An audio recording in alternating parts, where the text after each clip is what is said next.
Upaya pemulihan ekonomi dari sektor UMKM yang dianggap sebagai penopang ekonomi di Indonesia terus dilakukan.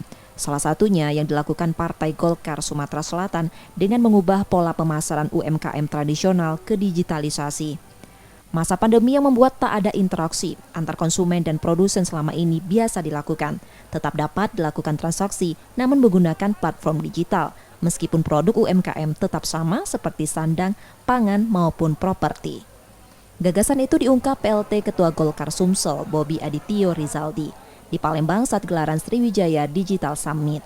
Menurutnya, salah satu cara yang dilakukan pemerintah dalam pemulihan ekonomi saat pandemi, terlebih saat ini Menko Perekonomian yang merupakan Ketua Umum Partai Golkar.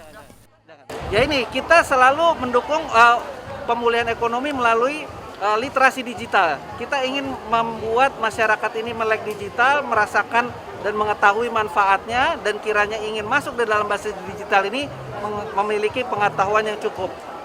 Satu hal mengenai eksebisi hari ini adalah juga ingin memberikan contoh kepada masyarakat, sehingga yang nanti eksebisi 2 hari ini semoga banyak dilihat oleh masyarakat yang kiranya ingin melakukan penguatan pertumbuhan penjualan UMKM-nya.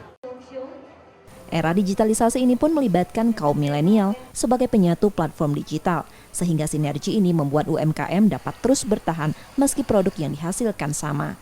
Untuk modal usaha di Sumsel juga mendorong UMKM mendapatkan kredit usaha ringan atau KUR dari bank daerah.